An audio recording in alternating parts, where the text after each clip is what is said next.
Assalamu alaikum. I am Mohammad Yunus Ali, resource teacher, Kujail Balikot Uচ্চ বিদ্যালয়, Rainagar, Naga. Hope you are well. I am also well. I have come here to discuss about voice today. Today's class is for class 9-10 students. Voice is a very important topic in English grammar rules or grammar topics. So we will discuss today about imperative and interrogative sentences voice. So we will write some examples. Imperative sentence.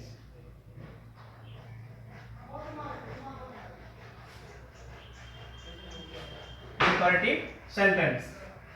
One number example.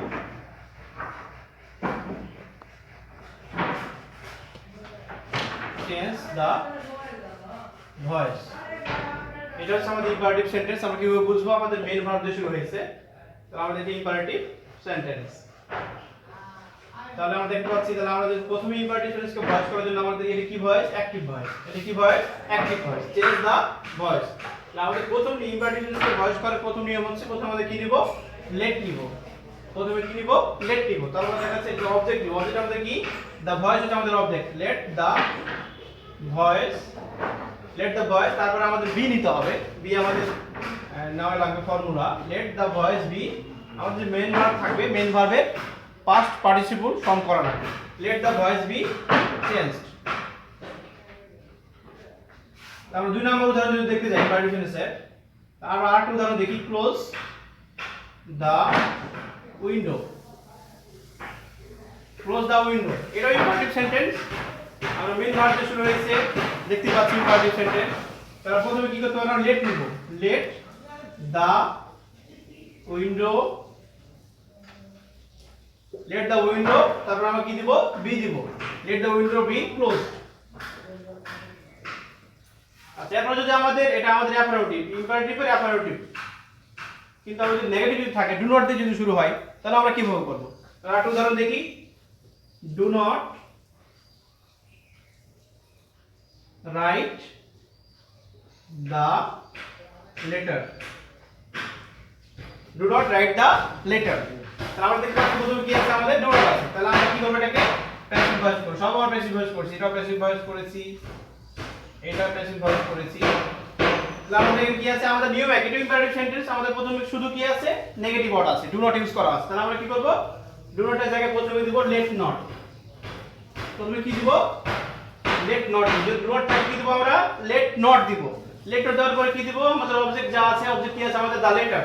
Late not the letter. তারপরে কি দিব? আমরা B দিব। আমাদের সব নিয়ম একই, শুধু আমাদের আমরা লেট বসাইতাম, আর ডু নট থাকার কারণে আমরা কি দিব? লেট নট দিব। আমাদের নট শুধু বেশি দিব। সব নিয়ম একই। Do not let the, do not write the letter, let not the letter be written. আমরা আরো কিছু উদাহরণ দেখি।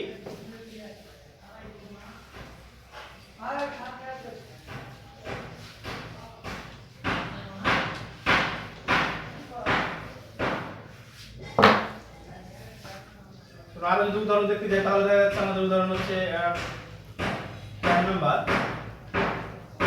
Do not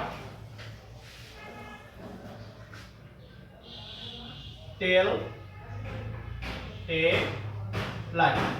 do not tell a lie, মিথ্যা কথা বলো না। আমরা কি করব? এটাকে প্যাসিভ ভয়েসে রূপান্তরিত করব। আমাদের কি ভয়েস? এটা অ্যাক্টিভ ভয়েস। এটা আমাদের কি? অ্যাক্টিভ। আমরা কি করতেছি? প্যাসিভ করতেছি। তাহলে ডু নট টেল এ লাই। প্রথমে আমরা কি দিব? লেট নট নিব। লেট নট, অবজেক্ট কি আমাদের? A lie. Let not a lie. তারপরে কি দিব? বি দিব। Let not a lie be told. Okay, তাহলে আমরা আরেকটা উদাহরণ যাই, অন্য একটা নিয়মে যাই। নিয়ম আমাদের যদি নেভার থাকে আমাদের, তাহলে আমরা কি ইউজ করব? আমরা एग्जांपल দেখি। নেভার থাকলে কি ইউজ করব? Never, suppose never sell, never buy the book. ওই বইটি কিনো না, কখনো বইটি কিনো না। Never buy the book. তাহলে আমাদের কি আছে? এটা ইম্পারেটিভ সেন্টেন্স, বাট আমাদের কি আছে? প্রথমে কি আছে? শুধু নেভার আছে। তাহলে আমরা কি করব প্যাসিভ ভয়েসে রূপান্তরিত করব আমাদের অ্যাক্টিভ ভয়েস আছে তাহলে আমাদের হচ্ছে দেখো নেভার থাকলে আমরা কি দিব লেট নেভার দিব নেভার থাকলে কি দিব লেট নেভার দিব লেট নেভার তারপরে দা বুক লেট নেভার দা বুক তারপরে বি বাই পাস্ট পার্টিসিপল কি বট late never the book be bought clear আচ্ছা এরপর যদি আমাদের দেখি আমাদের আগে থেকে লেট আছে যদি থাকে let me do the duty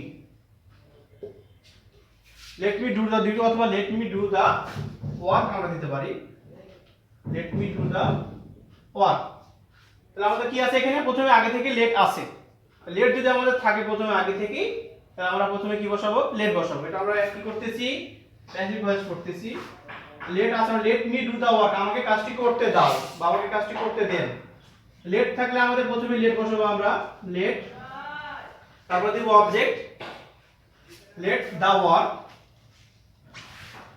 late the work তারপর কি দিব বি দিব let the work be done তারপর আমাদের যে মি আছে এখানে ব্যক্তিগত অবজেক্ট তার সামনে বাই বসানোর পরে এখানে যে অবজেক্ট থাকবে তা বসাই দেব let me do the work let the work be done by me let the work be done by me আমরা আরেকটা উদাহরণ দেখি let him speak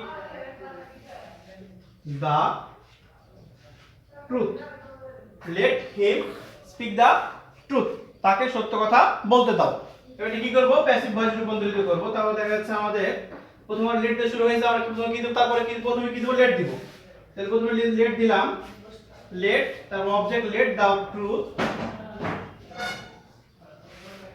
late the truth be speak এর first person spoken let the truth be spoken by এখানে কি আছে him আছে him দিব by let the truth be spoken by him okay clear I think it is clear to you আমরা আরো কিছু উদাহরণ দেখি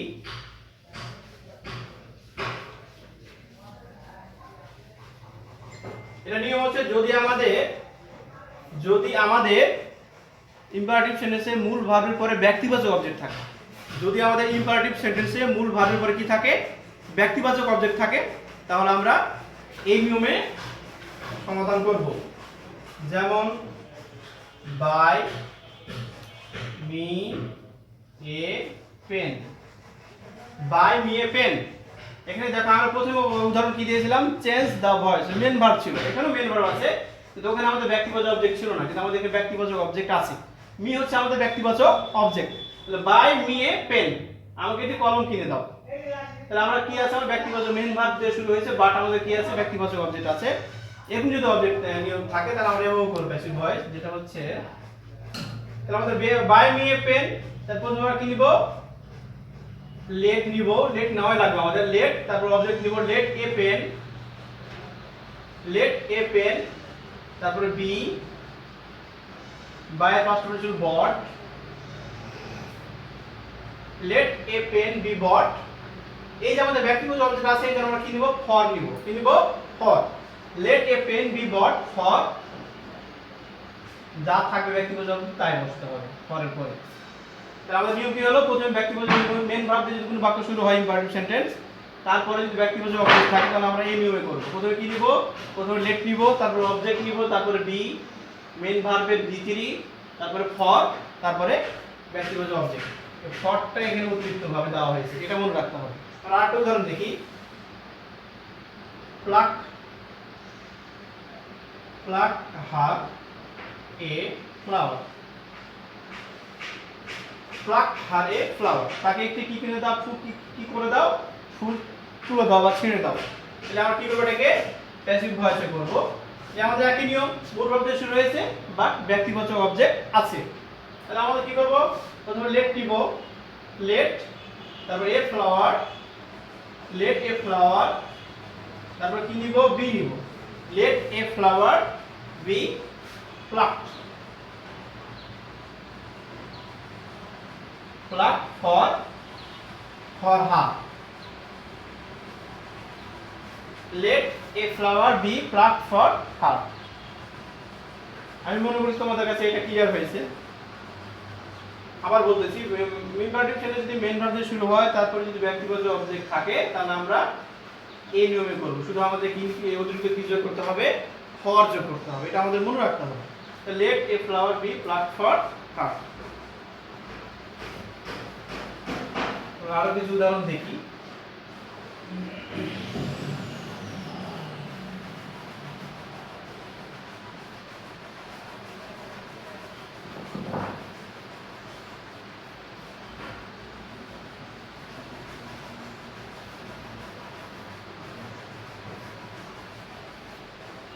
ইম্পারেটিভে যে নিয়মগুলো শেখানো হলো 9টা নিয়ম আছে। এই 9টা নিয়ম যদি হয়, তাহলে আমরা মনে করতেছি ইম্পারেটিভ সেন্টেন্স মোটামুটি তোমরা পারবে। ঠিক আছে? তবুও তোমাদের আর একটু ভালো করে পড়তে হবে মনোযোগ সহকারে ইম্পারেটিভ সেন্টেন্সের নিয়মগুলো। আমাদের পরবর্তী ক্লাসে আমরা ইম্পারেটিভ সেন্টেন্স আজকে শেখানো, পরবর্তী ক্লাসে আমরা ইম্পারেটিভ সেন্টেন্স বা অন্য যে অ্যানাদার্স রুলগুলো আছে সেগুলো আমরা তোমাদের শেখানোর চেষ্টা করব। তো hope till then you will be very fine and pray for us and stay home. Try to follow the short syllabus given by the government and try to maintain the assignment.